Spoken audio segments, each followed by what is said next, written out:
নমস্কাৰ এজনী মাইকী গাহৰি যেতিয়া হিটত আহে তাই কেনেকুৱা ধৰণৰ আচৰণ কৰে চাব দেই একদম মানে তাই মানে একদম ওলাই যাবলৈ বিচাৰে একদম লোহা চব কামুৰিবলৈ বিচাৰে মানে একদম কামুৰি থাকে একদম মানে যাবলৈ যেনে তেনে মানে ওলাই যাব বিচাৰে তাৰমানে তাই মানে পূৰা যেতিয়া একদম সম্পূৰ্ণ হিটত আহি যায় মানে তেতিয়া মানে তাই এনেকুৱা ধৰণৰ কৰে মানে একদম একো নামানে আৰু খোৱা বোৱা বন্ধ কৰি দিয়ে আৰু তাই মানে একদম দেখিছেনে আপোনালোকে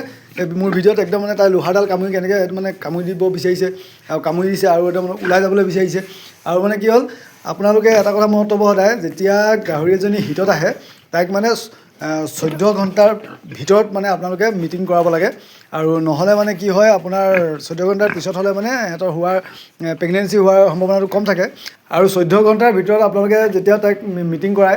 কৰাৰ পিছত যদি তাইৰ প্ৰেগনেঞ্চি নহয় তেতিয়া আপোনালোকে গম পাব তাই আকৌ 21 দিনৰ পিছত এনেকৈ তাই আকৌ হিটত আহিব আৰু তাই তেতিয়া মানে এনেকুৱাকৈ একদম পূৰা চটপটাই থাকিব আৰু মানে একদম তাইৰ আচৰণবিলাক মানে ইমানেই মানে একো মানে আপোনাৰ মানে কথা নামানে আৰু খোৱা বোৱা বন্ধ কৰি দিয়ে তাই আপোনালোকে দেখিছে তাই একদম মানে কেনেকুৱা ধৰণৰ আচৰণ কৰি আছে এনেধৰণৰ আচৰণ দেখিলে আপোনালোকে গম পাব যে তাই একদম সম্পূৰ্ণ হিটত আহি গৈছে আৰু তাইক মানে এতিয়া মিটিঙৰ প্ৰয়োজন ধন্যবাদ।